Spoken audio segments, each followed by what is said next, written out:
কোটাল মহাশয়কে আজকে দু চার কথা বলার জন্য অনুরোধ জানাচ্ছি।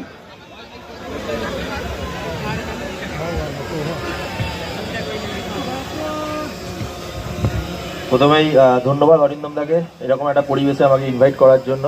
কারণ এই মাঠে খেলে গেছি অনেক বছর আগে, আমাদের শ্রীরামপুর সাব ডিভিশনে খেলা হতো এখানে। এই টুর্নামেন্টের আগে একটা টুর্নামেন্ট হতো, তো তখন খেলেছি। এখন অরিন্দম দার উদ্যোগে এত সুন্দরভাবে যে টুর্নামেন্ট পরিবেশন হচ্ছে এখানে, তো এটাই ভালো লাগছে। মাঠটাও তুলনামূলক ভালো আছে।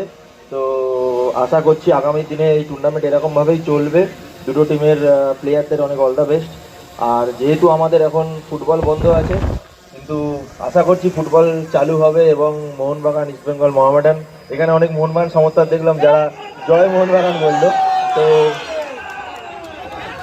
এই জয় মোহনবাগান কথাটা সত্যিই খুব কাছের আমার জন্য, কারণ মোহনবাগানের হয়ে আমার সব ট্রফি জেতা। তাহলে ইস্টবেঙ্গল সাপোর্টারদের আমি ডিমোরালাইজ করছি না কখনোই, কারণ তারাও হয়তো আগামী দিনে জিতবে অনেক কিছুই।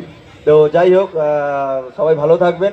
অরিন্দম দাকে ধন্যবাদ, কারণ আমাকে এইরকম একটা পরিবেশে আনার জন্য। এত সাপোর্টার মাঠে এসছে, এটাই অনেক, যে ফুটবলের জন্য যে ভালোবাসা এখনও মানুষের মধ্যে আছে, তো সেটাই বোঝা যাচ্ছে। তো সবাই ভালো থাকবেন এবং হ্যাপি নিউ ইয়ার অ্যাডভান্স সবাইকে।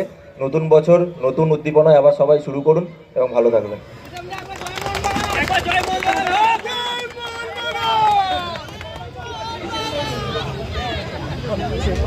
ধন্যবাদ।